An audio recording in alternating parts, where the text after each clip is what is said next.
Welcome into the Hall of Fame Dynasty podcast, guys. It is a little different today. We are doing and finally getting to it, the baseball team previews. This is something I hope to bring to all sports. It would be a lot of fun to kind of help us hype up the season. And baseball's obviously the harder one, largest rosters. We've got minor leagues, which we really won't talk about until probably another time when it comes to the actual full baseball preview. But I've got a different co-host tonight. I finally got on somebody other than Chris. And tonight I've got Kevin, owner of the Houston Astros, with us tonight. So how are you doing tonight, Kevin? I'm doing great, John. How you doing? I'm doing pretty good. It's not too late, so we actually got onto this. The amount of times we've delayed and pushed it back, we are finally doing it for once. Oh yeah, it was a nice week. But what are you most excited about for the baseball season, besides obviously our fantasy league? I'm excited to see. I'm not excited, but interested to see how the Astros do. Of course, Yeah, that'll. breaking news every other day. That's what it feels like. I mean, it should. The Astros will definitely be a headline, not just for everything that happened this offseason, but I think they'll be fun to watch and see how well they actually do. Just because we all have this idea of what they supposedly were, and I didn't know if you saw the news story earlier this week that they actually were using it not just at home but also on the road, supposedly. The code breaker. Yeah, the code breaker. Yeah, I've seen that.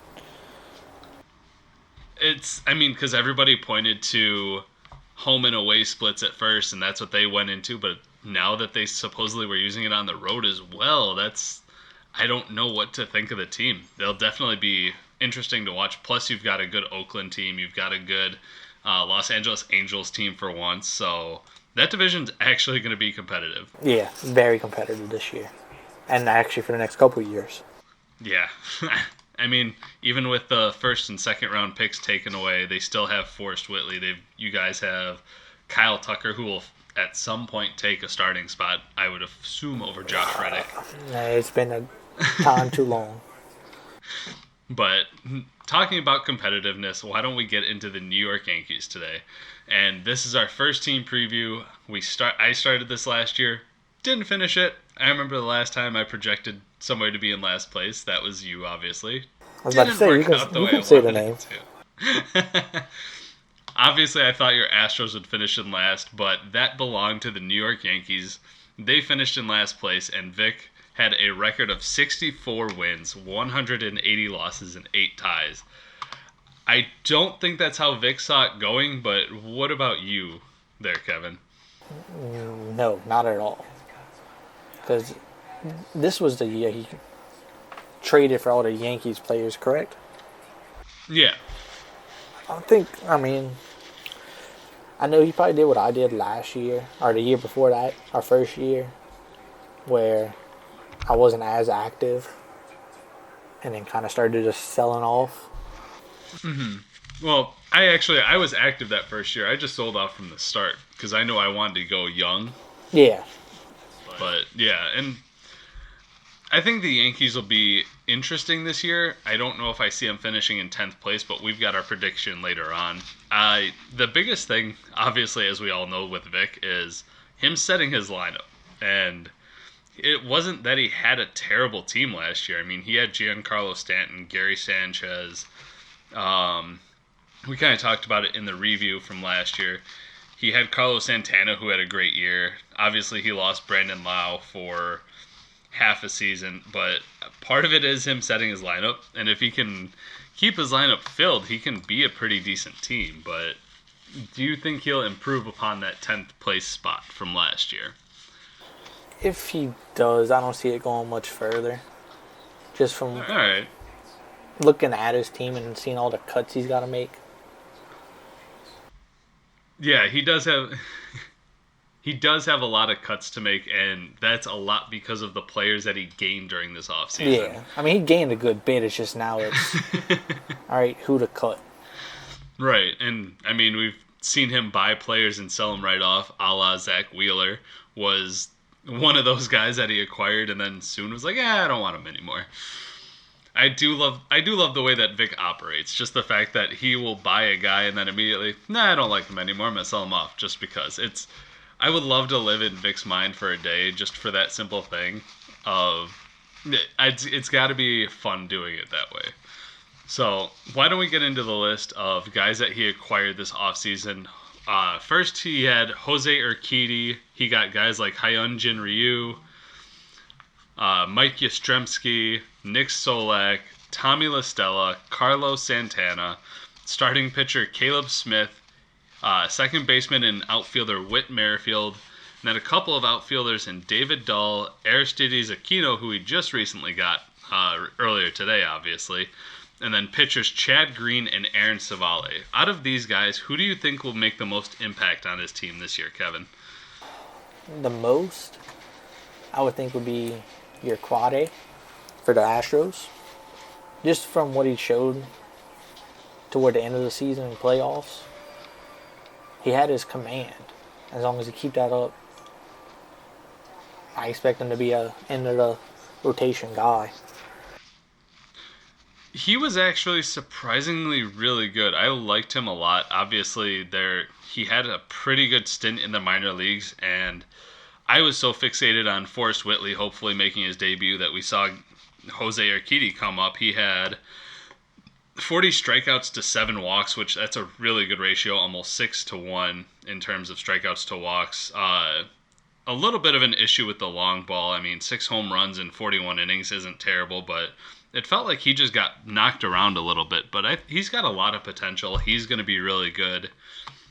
And one that I like and dislike at the same time is Whit Merrifield. He's a great fantasy player. The one issue I have is he's, I believe, 30 now. And I think he's going to have a good impact in terms of batting average, stolen bases. But that Kansas City team is kind of trash still. So He's actually 31, to be exact. Oh, God. But he's only been around a couple of years. That's what sucks, is I would have liked to see him From his youth. see him actually play in his prime, but unfortunately he just never found it until he turned 28 or 29 and finally got his call to the major leagues. But I think Merrifield, I like your call on Jose Urquidy, especially with how young he is, and obviously the Astros have a good opening in their starting rotation with Garrett Cole leaving over the offseason. With players that he lost, obviously Max Fried, who he traded to you. What was that deal? I don't remember. It was Max Fried for... Was it Mike Yastrzemski? Was it for him? I believe so. Yeah, that sounds I want about right. to say that was it. And then he obviously lost Zach Wheeler, who he recently acquired. He lost J.D. Davis and Kevin Biggio over the last couple of days. I feel like the biggest regret he might have out of all of these, in my opinion, is going to be Fried, simply because his rotation, to me, isn't the strongest. And Fried has some potential, and whether or not he's going to be consistent this year is the real big question for that. Yeah, I want to say the one I think might affect him the most would be Wheeler. Because, I mean, Wheeler he's with the Phillies, right? Yeah, he signed with the Phillies. I think it was 5 years, $125 million. That blew my mind. For a guy that's never been dominant for a whole season, he got a whole boatload of cash. Yeah, but I think Wheeler's gonna do all right with the Phillies. It does feel like that, especially. I mean, the Mets are gonna Mets, so we kind of expect them to have. They seem to hold guys down and they tend to lose guys and then watch them go explode and become all-stars on other teams. So Wheeler is a good call there, I think. I wonder about Kevin Biggio, though, if he might regret that. He has some decent middle infield, though, with obviously Didi Gregorius, Brandon Lau. Adam Frazier's probably the only one that I would obviously not want over Kevin Biggio, but I think Kevin Biggio is a weird one that he was willing to deal. He was going through his lineup just a little while ago. I noticed the depth he has in the middle infield. which, I mean, I don't think it's going to affect him too much. But maybe once injuries start popping up. But I mean, besides that, Big Gio's I don't think Toronto's done too many signings this offseason. So I'm not going to expect a big performance from him. Maybe another year or two. Yeah, he's definitely a guy to look into the future on for sure. Yeah.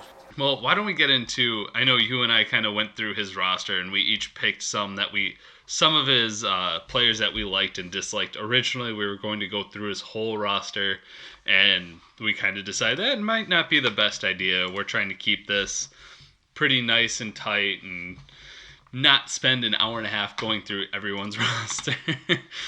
But I'll actually start with you. If you were to look at the New York Yankees, what would be one of your favorite players that might be a sleeper, might be a breakout, or even just a guy you really like for the 2020 season? I really like Didi. With him going to the Phillies, getting back under Girardi, and just getting away from, I guess you can say, the hype of the Yankees. Because the Yankees just been full of the hype, but never really showed it throughout the year with all the injuries. And then I might do two here. I'm gonna go with Gio Gonzalez. Gio signing with the White Sox makes their rotation 10 times better with Giolito. You know? That's a good call on Gio Gonzalez, and with that, I think he's going to be a good call there. He might be a back of the rotation, but he's going to be back of rotation for sure. Oh, yeah. He's going to be a stabilizer for the White Sox. They're going to use him to eat innings, so you know he's not going to be a 4 or 5 inning guy, and he's going to eat him up. And at the same time, this will actually be the first time he's ever pitched for the White Sox, because they've owned him 2 other times, but he's always been in the minors and has never thrown a professional pitch with the White Sox since they've traded him away the 2 other times. And I know you must love that. I think he's going to be great for the team. He's going to bring that veteran presence that you need, especially with young guys like Kopech, Dylan Cease. Obviously, Lucas Giolito still could use some improvement. The fact that he's still young, it's going to be good for him okay, well, what about the third time through the order? Or what do you see if I'm tipping pitches? Things like that. Gio Gonzalez will be able to help that rotation with. Same with Dallas Keuchel. Oh, that's right. I forgot about Dallas. Mm-hmm. So, who else? For me, I really like Kenta Maeda. I think originally I wouldn't have if this was a week ago when he was still on the Dodgers, but Kenta Maeda finally being moved from LA, it's an excellent move for him finally. The Dodgers kept manipulating his innings because they didn't want to pay him the bonuses, so now he goes to Minnesota where I'm sure they'll throw him 160, 180 innings. And I expect him to get a lot of run, plus the fact that he gets to play in a weaker division where you obviously will face the Tigers, the Royals, and the Indians, really depending on what they do. If they trade Lindor, then it's going to be even easier, but the Indians are not a juggernaut of an offense either, so I like that move. 3 years ago. Right. And I mean, Maeda, if he gets the run like Minnesota should, he could be a top 30, top 40 type starting pitcher, which is excellent since the Yankees need that. Exactly. And then sticking with the pitching theme, I really like Matthew Boyd. Even though he had a terrible second half last year, he really showed out in the first half. This huge strikeout potential, over 200 strikeouts in 2019, with 238 strikeouts in 185 innings. What killed him was that second half where his ERA really ballooned. And I think that was actually I wonder if that was a waiver wire pickup for him, just because of the way that, now that I think about it, I don't think he owned him before that. But pre-All-Star, he had a 3.87 ERA. After the All-Star game, he had a 5.53 ERA. And I think if not only pitching in Detroit is going to help him, but once he gets moved, if he goes to a competitor, somebody's going to get a great great pitcher that they can hopefully harness and help him stay reliable. Yeah, exactly. I'll still give Detroit a couple years to pick up. I'm sure with all the young talent they have, they're gonna be a driving force like they were 10 years ago, 10 years Oh, or of so ago. course. Yeah, they were a pain in the White Sox ass for the longest time. Them and the Twins. Do you have anyone else that you like on this Yankees team for 2020? No, I'm good. No? All right, well, what about dislike? I mean, obviously no roster's perfect. As much as we want to build the perfect roster, it's almost impossible to do. You're always going to have someone that is injury prone or is likely to just not have a good season for whatever reason. Who would one of those players be for you? The injury-prone player would be Giancarlo Stanton. I think he was the biggest bust the actual Yankees signed. But I'm gonna keep the Yankees theme here. But the other player I don't like is Sanchez. Ever since he came up in 2015, 2016, I believe. Something like that. Wow, I feel didn't. like Shit. But let's see. I'm pulling it up here. Yeah, 2015 was, well, he had 2 games played, 2 at bats, but 2016 was his first actual season. Yeah. Ever since 2016, though, it's just been a straight downhill. If it wasn't for injuries, it was his average, or I mean, his home runs is there. With what, he had 34 last year. Yep, 34 home runs, but a 232 average, and it's the only time he's hit really he hasn't played a full season since 2017, where he played 122 games with a 278 average, and he had 33 home runs, but it definitely feels like that's old times, which is crazy to say that because he's only 27. It's not like he's been in the game for 8 years at the majors, so It feels like 8 with how he is. it's true. I agree with you on both of those, especially if I were to do a redraft league. Those are 2 names that I would want to pick, but at the same time, they do scare me just because they tend to strike out a ton, which a lot of players do, but the health is a concern for both of them for sure. They were to be the ones I'll stay away from until like the last couple of rounds if they're still available. I definitely don't think you'll get them that late. But... Probably not, but they're not someone I'm going to feel bad about losing out on. Right. I'm actually surprised. Fantrax only has Stanton projected for 28 home runs, even though they have him playing 109. No, sorry, that's hits.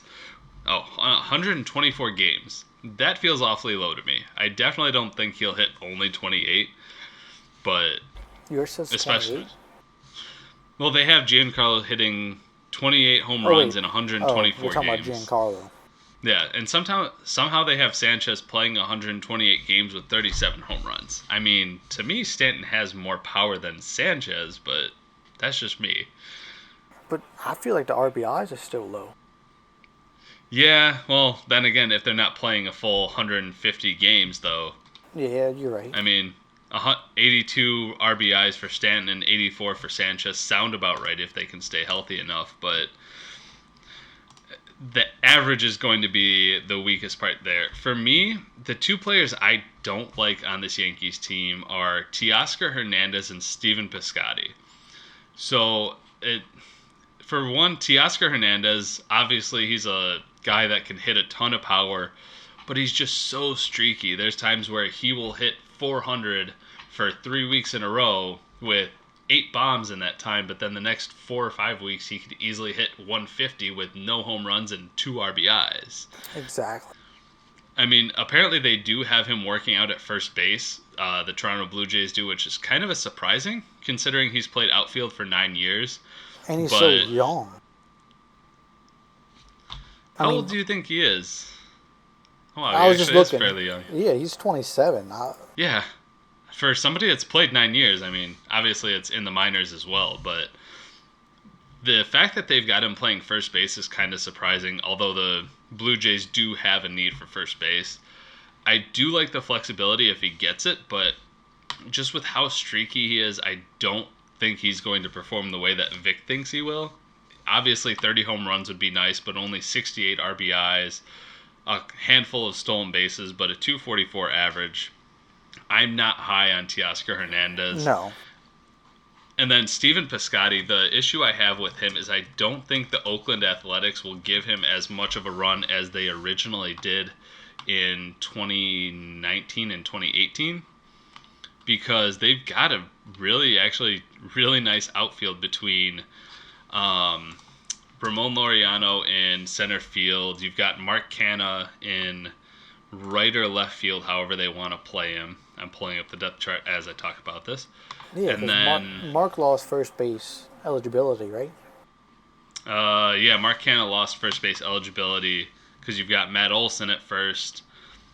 So right now the outfield is Mark Canha, Ramon Laureano, and Stephen Piscotty, but I mean, between guys like Canha, Laureano, Olson, Semien, Chapman, and possibly Sean Murphy, and obviously Chris Davis, Piscotty's going to be batting in the 7th or 8th hole, and that's not a prime position for production. I really don't think Piscotty's going to be worth it, especially when Vick has somebody like, Kevin Kiermaier's more worth it than Piscotty would be at this point. Similar production numbers in RBIs and runs, but Kevin Kiermaier will give you more speed and about a similar average. I mean, even Mike Yastrzemski is projected for more worth, even though he's projected for a 232 average.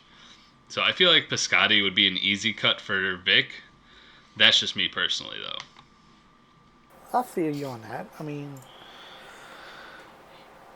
yeah, no, I feel you on that, because I was just looking at my minors, and I do have Seth Brown for Oakland on it. Mm-hmm. I know he was up and down last year, but whenever he was up, he actually did pretty decent. Right. He was actually a good pickup for you last year. He was pretty interesting to watch, especially with that Oakland Athletics team that will never be super flashy, but they always seem to have somebody that's fantasy relevant. Exactly. Which hopefully do again this year. Right. It would be nice. I mean, it's going to be fun. They're always a fun team. Yeah. So, looking at the Yankees, obviously we've gone through likes and dislikes, but I do want to talk, since we are a category league, we should discuss strengths and weaknesses. And if you were to pick a strength for this team out of any of the categories, what do you think it would be? Man, I would say RBIs. He's the majority of his lineups above, or it's about between the 60 to 80 range, which should, it's not going to help out a ton, but I know throughout the last couple of years, people's RBIs have been all over the place. So I feel like RBIs will probably be his most productive. He's going to be the category mostly wins throughout the season. I could see that.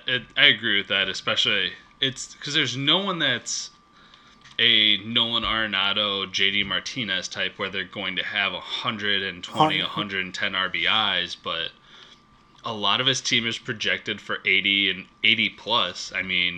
So getting steady production, as we've seen through other sports as well, is really nice when you don't have to rely on just one or two guys to carry you. You have kind of everyone chipping in a little bit helps. I agree with RBI is a good category there. I think power is going to be one of his big strengths as well, kind of to chip in on RBIs, because obviously they're very well tied together. He's got a lot of power guys. Gary Sanchez and Stanton, like we mentioned, if they can stay healthy, they can easily chip in 30 bombs. Aquino, who he just got, is a definite power guy. And Chris Bryant, regardless of what everyone said, he had a great year last year with 31 home runs. He's projected for 32 this year. And your call of Didi Gregorius, I want to say he was hitting 6th or 7th in that Yankees lineup. And he should hit behind Harper, so somewhere in the 3, 4, 5 range in Philly. And that's a good ballpark as well. So Didi's going to be a good source of power in a good ballpark and a good lineup, so I like him a lot, and it's going to definitely help his power total. Yeah, Didi's probably my favorite player on the whole Yankees team, if I would say. I think the one strength that Vick might have in the pitching side is going to be ERA. He's got some guys like Yanni Chirinos, who's going to be good for ERA. Matthew Boyd could be if he's supposedly, I forget what he's been working on. I think it was a changeup or something else he was working on over this offseason. But Luis Severino, Hyunjin Ryu are good guys for that. But If you can get obviously, Severino to stay healthy, though. yeah, and it's it's the Yankees' bite. It seems to be these last couple of years. They just can't seem to keep anyone healthy. Whether it's James Paxton, Luis Severino, I agree with you there. Because Paxton's out till May? Yeah, they were saying late April, early May because of a shoulder injury. Which is what, we're 2 days into a pitcher and catcher? Right. Well, mentioning that, I saw the White Sox already have 4 guys kind of banged up already. I know Giolito was one of them. Yasmani Grandal was one of them. But it was all stuff that's like, okay, a week here and they'll be fine. It's just pulls. They're not in that little habit.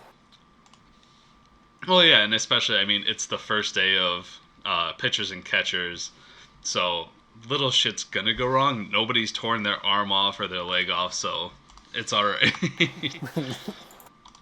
I think the biggest weakness for the Yankees, though, getting back on track, is probably going to be batting average. Kind of like we talked about before the show, is he really doesn't... The only person that really is an asset in terms of batting average is going to be Whit Merrifield and Jeff McNeil.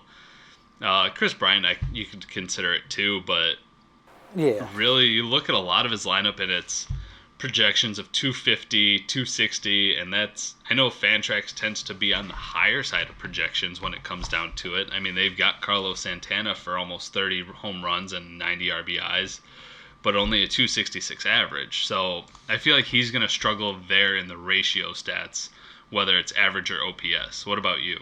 The most struggle, I mean, as you can tell, he doesn't really care about the stolen base. Mm-hmm. And then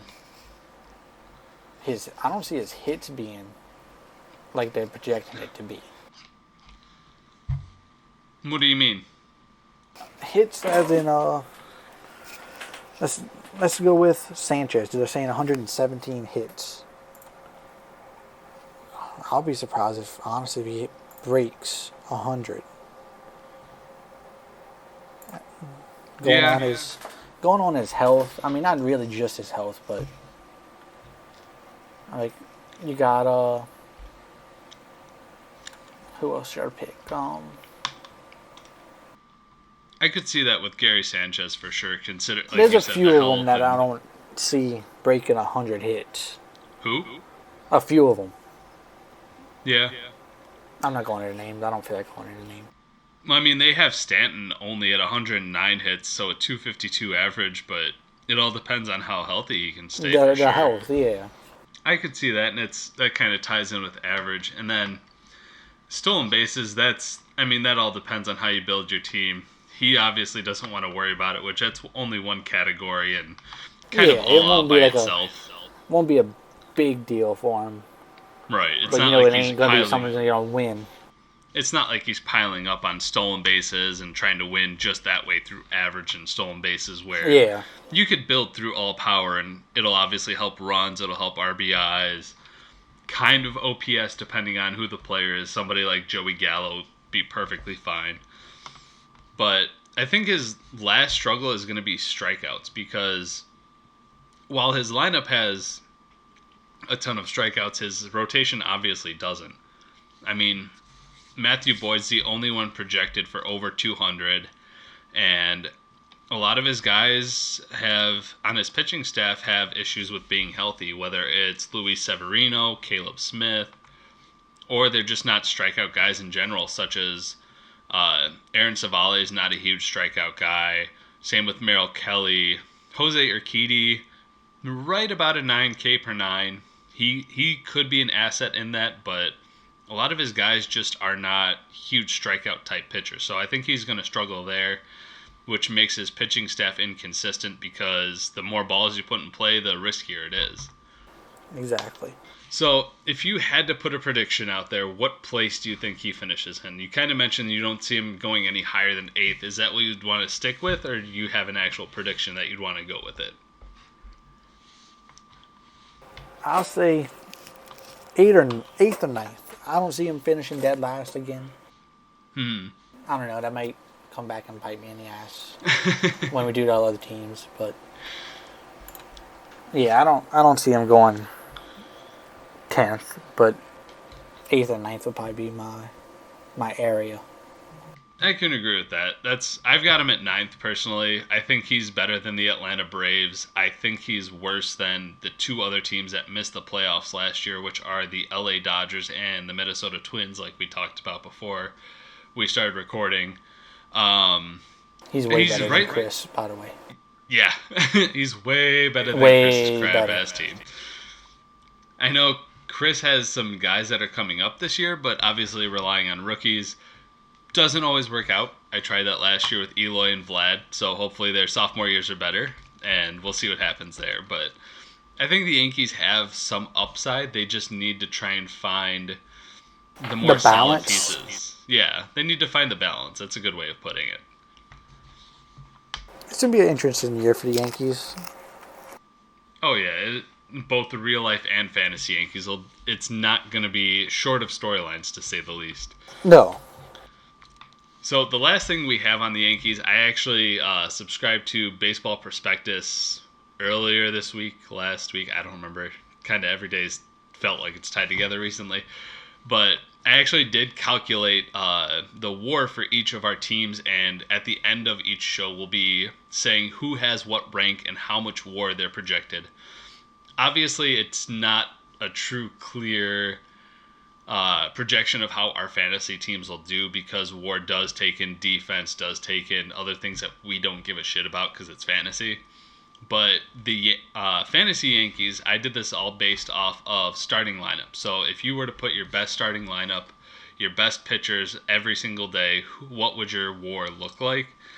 And for the Yankees, they have 31.8 WAR for their offense and 22.1 WAR for their pitching, which will give them, in our league, they are ranked 8th for hitting and 7th for pitching. The pitching one, does that surprise you a little bit, just with how much you and I we like their pitching staff, but it's risky? The fact that his pitching is ranked above his hitting kind of surprises me.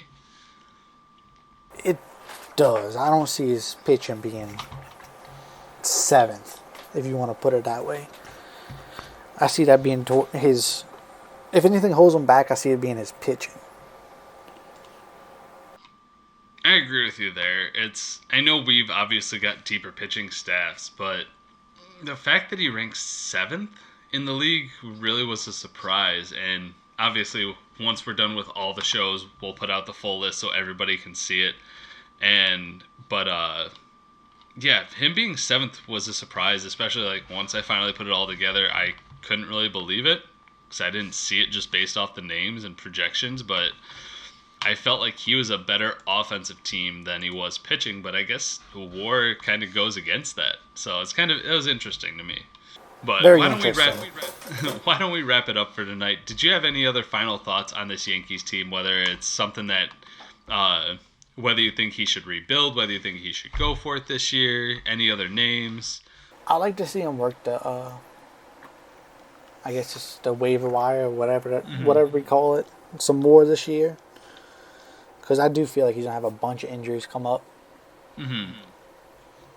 And then if this year isn't for him, or if this year doesn't go as planned, I would expect him to start selling off, trading off, and rebuild from bottom up. I could see that. And I definitely like how his farm has improved from 2018. Actually, I should say the start of 2019 into 2020. Because he had a lot of Yankees guys going into 2019, even in his farm system. But he's been able to get guys like Bobby Witt Jr. in the draft, Taylor Trammell, who I traded to him. He's got Helio Ramos. I think he's got a decent farm system building. And if he can even make some good picks this upcoming draft, and he's got a high pick in it. So I think he's going to be an exciting team in the next couple of years. And like you said, if he trades off, he could get some pretty good names. Guys are willing to move prospects in our league, which always makes it fun. Yeah, in the next couple of years, I see him being a contender. Mm-hmm. I agree with that. Depending on how he takes this year with the waiver wire and setting his lineup. Because I know we said that was one of his biggest problems. Yeah, and it's Vic. We know what it is, at least. It's not. We know what his downfall is.